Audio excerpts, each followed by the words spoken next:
Hey, what's up, guys? How you doing? It's me, Mr. 4K Upscaler. A lot of people talk about Spider-Man Miles Morales on PlayStation 5. And of course, PlayStation 5, it's a brand new console. It's more powerful.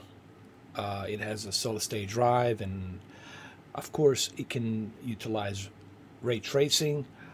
It has that haptic feedback and dual sense sound.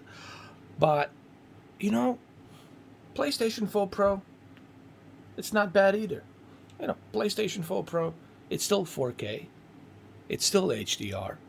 Uh, PlayStation 5 version, it's 4K and HDR. It's not like it's doing 8K. So don't dismiss PlayStation 4 Pro version if you still don't have PlayStation 5. When you purchase PlayStation 4 Pro version of Miles Morales, automatically you will have cross-gen free upgrade for PlayStation 5. Whenever you upgrade to PlayStation 5, you're going to have, obviously, this game upgraded to PS5 version. So you shouldn't deny yourself the experience of Spider-Man Miles Morales. You should definitely play it.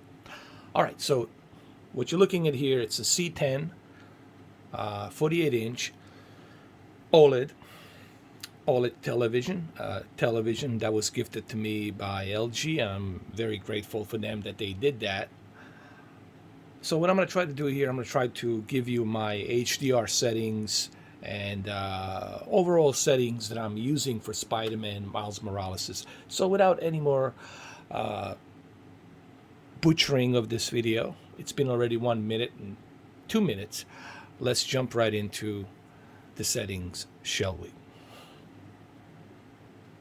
All right, so first thing first, let's jump into high dynamic range. First, I'm going to show you the HDR settings that I'm using from a inside the game slider, and then we're going to jump into the HDR settings that I'm also using from a PlayStation setting slider that's built in inside the PlayStation 4 Pro.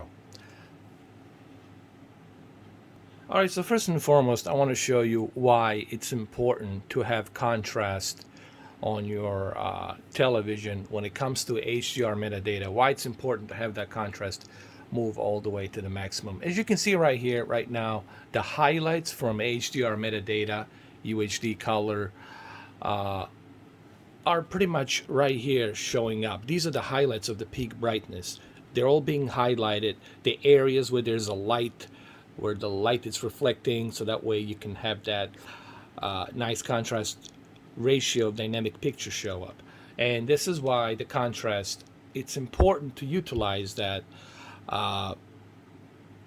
contrast between black levels and white digital levels. And you will see that right here in a moment, why the peak brightness and contrast, it's important. As you can see right here, this is where the contrast ratio comes in. And this is what the HDR metadata requires. It requires that you have a television that is capable of high peak brightness of nits. I think standard it's 850 nits. This television can go up to close to 900. But it's at the standard. It's actually above the standard. So I think 800 is the standard, and this one is like 900. So this is why it's important always to have the contrast set to maximum. Brightness, I would recommend it 50, to keep it here at 50. And the reason I say at 50, because if you go a little bit lower, then you're going to start crushing those black digital levels. And then what you are basically doing, you're not actually helping this picture. You're crushing the detail. You're crushing the black levels. The idea is to be able to see in a dark areas, to be able to see the shadows in a more balanced, plausible way. Basically, the whole idea of HDR is to give you the natural picture. In case you guys are still scratching your head, oh, what's the whole point of high dynamic range? Honestly, the whole point of high dynamic range is to give you that natural picture, the picture that you normally see with your own two eyes. And they're trying to replicate that natural picture onto the television. In layman terms, if you're somebody who doesn't understand how this works, I'm just trying to explain it to you in layman terms.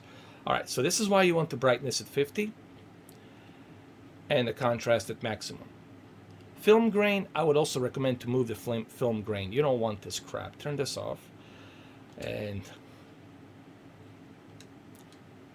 you will see just how much nicer it looks when you turn off that grain, that film grain.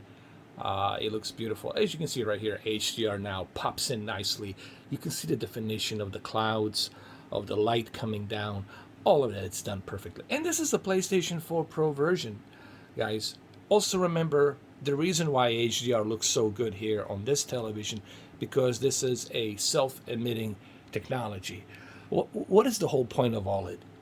Since we're talking about this, the whole point of OLED is the fact that it's not requiring any backlit light to shine through to project that image.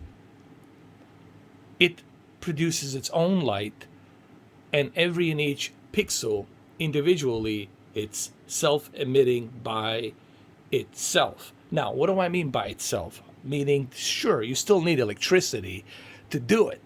Obviously, when I say self-emitting, meaning that it's by itself, but still requires electricity for you to get that light to be able to lit up. However, if you have, I want you to understand this. Here's why it's a big deal. Here's why OLED, it's a big deal. If every and each pixel individually, it's lighting up every and each color, red color, green color, white color, blue color, green color, red, yellow, purple. If it's emitting every and each pixel, that means that every and each color will be represented individually the way it should be. And that's where the contrast ratio comes in. That's where the color accuracy will come in. It's hard to achieve that on LCD liquid crystal display. It's really difficult to achieve that level of beautiful detail with liquid crystal display. Yes, you can use full array local dimming. You can use other techniques, quantum dots, fine, whatever. But still, you're never going to achieve this level of detail. And this is something you can judge a video by. Listen, if you're watching this and you're judging it based on this compressed video, then you might as well stop watching this video and go watch something else.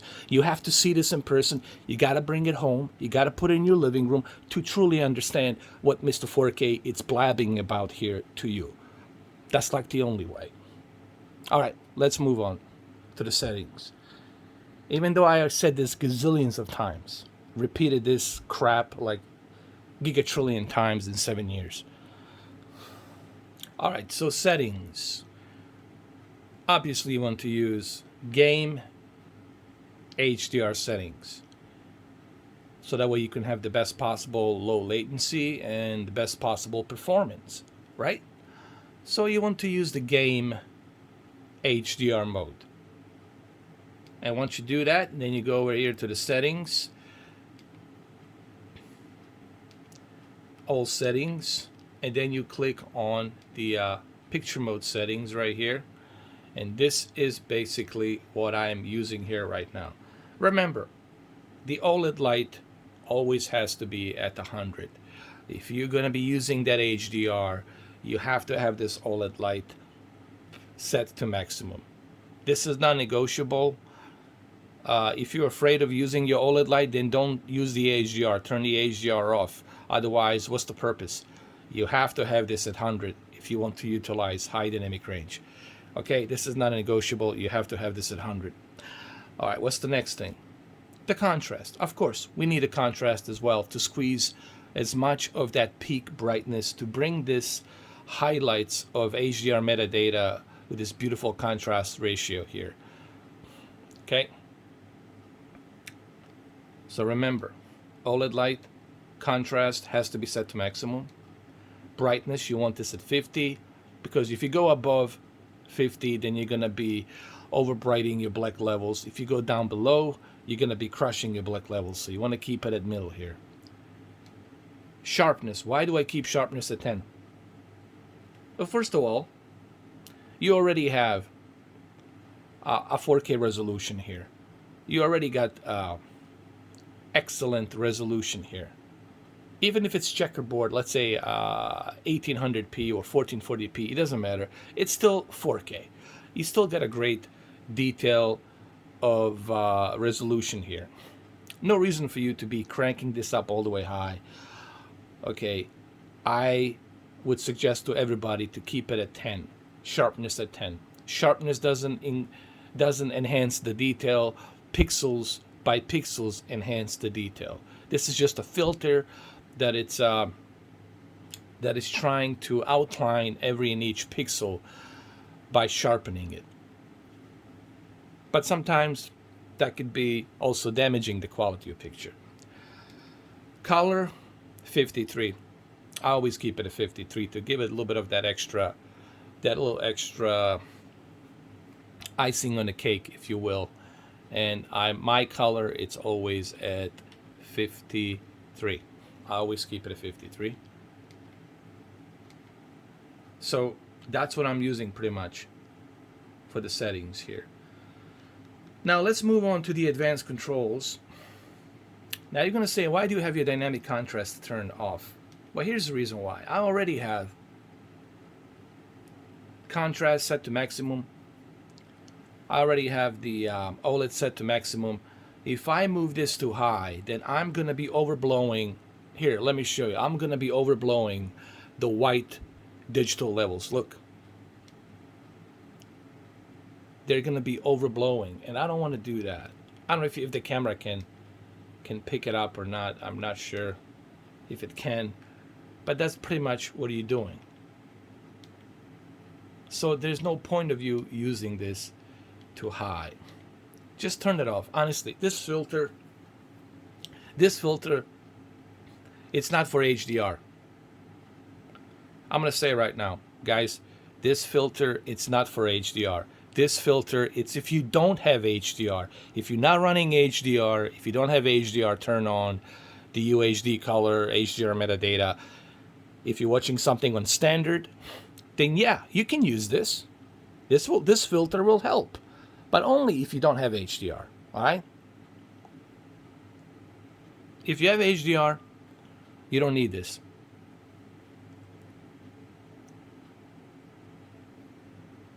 So make sure to turn it off.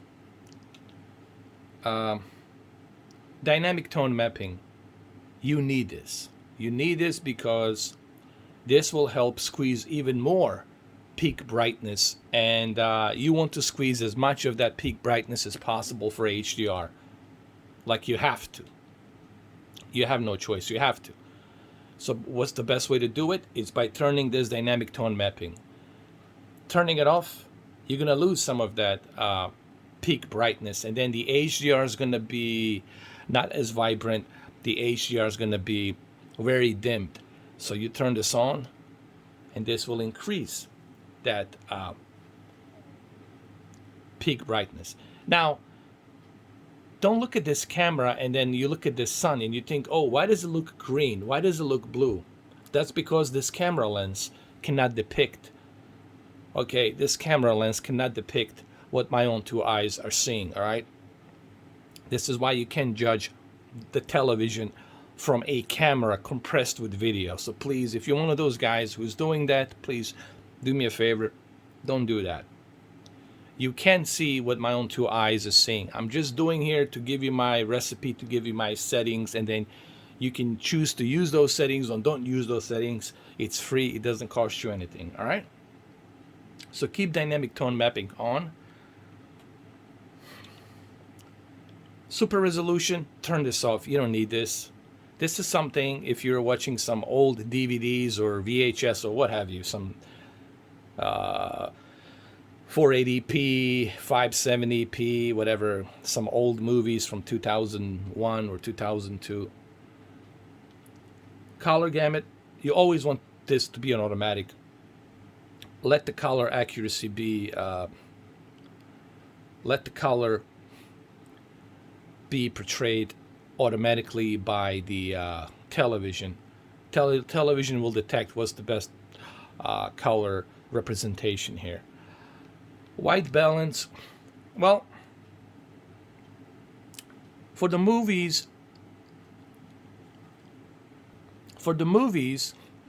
I would normally recommend go warm 2, or warm 1. Normally warm 2, I would say, for the movies. But if you're somebody who is playing a lot of video games, then you want to be at the medium. Medium is a great balance for the video games. It's a great balance, color, temperature, level. So I would say medium is your best bet. For the movies, you want to go warm 2. But for the video games, I would highly suggest a medium. Okay? Don't mess with the 0.2 red, green, and blue. Listen, even with the equipment, even with the software, people are still getting this wrong. You don't want to mess around with this. You're going to end up the entire day, or maybe even days, just trying to get this right. Just keep it a medium for the video games. And peak brightness, you want this at high. Remember, you want to squeeze as much of that peak brightness as possible.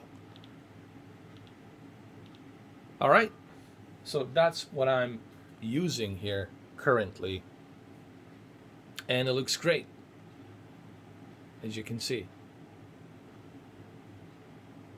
And there's nothing wrong with the PlayStation 4 Pro version. PlayStation 4 Pro version looks amazing. I played it, and it's going to look amazing on your OLED. If you have OLED, if you have this TV, it's going to look amazing.